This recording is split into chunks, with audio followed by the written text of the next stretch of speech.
Ngayon ay magmumultiply at mag-divide naman tayo ng mga rational expressions. So let's start with problem number 1. At sa pag-multiply at pag-divide ng rational expressions, kailangan ay marunong na kayong mag-factor out ng polynomials para mas maintindihan nyo yung pag-divide at multiply ng rational expressions. So for problem number 1, we have x plus 3 all over 2 multiplied by 3 x minus 6 all over 3 x plus 3. Now, in multiplication, we know that we're just going to multiply the numerator and the denominator. Pero pagdating sa polynomial, we rarely distribute or multiply or combine our polynomials. Kailangan lagi siyang separated into its factored form para mas makita nyo kung ano yung pwede nyo makancel. So, sa number 1, we can multiply x plus 3, 3, and x minus 6 all over 2 times 3 times x plus 3.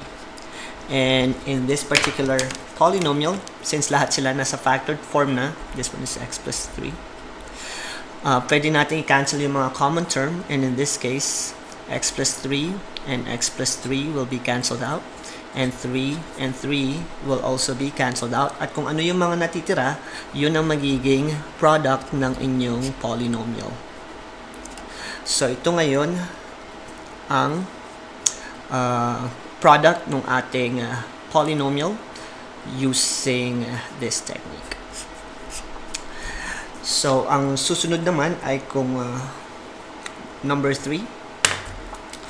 So, sa number 3, mapapansin nyo na madali lang yung pag-multiply niya kasi meron agad tayong common term. So, you have 2 and x squared minus 12x plus 27 multiplied by x squared minus 12x plus 27 all over 3. And in this case, since yung ating numerator at yung denominator dun sa pangalawang dun sa unang fraction ay magkaparehas, hindi nyo na kailangan siyang i-factor out kasi pwede mo na siyang i-cancel agad-agad kasi identical yung ating terms. So ang matitira na lang sa atin is 2 over 3.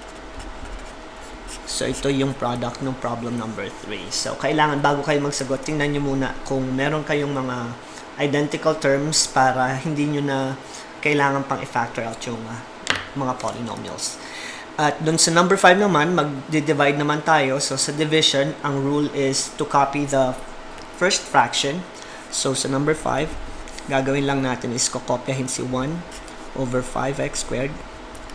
At magmumultiply tayo ng reciprocal ng ating pangalawang fraction, which is 5x cubed minus 35x squared all over 9x minus 36. Now, sa pangalawang fraction or rational expressions, pwede natin siyang i-simplify or i-factor out. So, we'll have 1 over 5x squared multiplied by ang GCF natin ay 5x squared, 5x squared, at ang matitira sa loob would be x minus 7. At doon naman sa denominator, 9x minus 36, is siya factorable. So, kahit yung GCF natin na let's say 9, ay ilabas natin, magkakaroon tayo ng x minus 4. So, since na-factor out na natin sila, ang pwede nating ma-cancel dito sa ating rational expression would be 5x squared and 5x squared. At yun lang yung ka-cancel natin. At yung mga matitira, yun yung magiging quotient ng ating rational expression. So, we'll have x minus 7 all over 9 times x minus 4. So, ito yung quotient ng problem number 5. At dun sa last problem,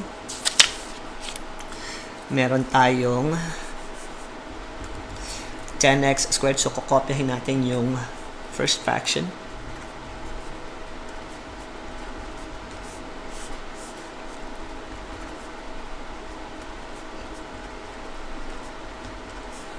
And then, yung product nung reciprocal nung ating second fraction. So, we have 16x squared cubed plus 80x squared all over 6x plus 3. So, by factoring, alam natin na ma-factor natin yung numerator. So, i-modify natin siya. Ang GCF nito would be 10x. At magkakaroon tayo ng x minus 2. Ang GCF naman nito would be 40x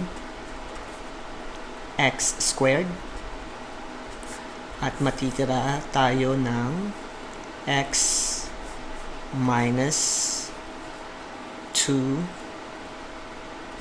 x minus 2. At dito naman sa pangalawang fraction, ang GCF niya would be 16x squared.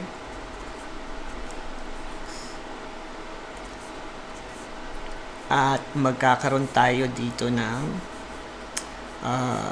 matitira tayo ng x plus, so meron tayong 5 na matitira. So, divided by, ang GCF nito would be 3. At meron tayong x plus, or 2x plus 1.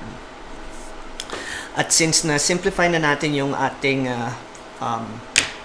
rational expression by factoring, cancel na natin yung mga pwede nating ma-cancel. So, x minus 2, pwede ma-cancel. Si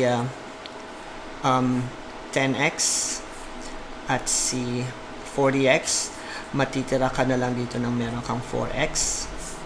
At dito sa 16 and 3, pwede pa natin ma-cancel si x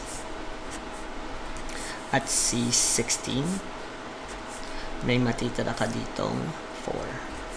So, ang natitira na lang sa atin would be yung 4x, x plus 5, 3, at saka 2x plus 1. So, ang quotient natin dito would be 4x times x plus 5 all over 3 times 2x plus 1. So, yan yung quotient nung problem number 7. At kung may natutunan kayo sa video na ito, please share, like, and subscribe to my channel. Salamat po.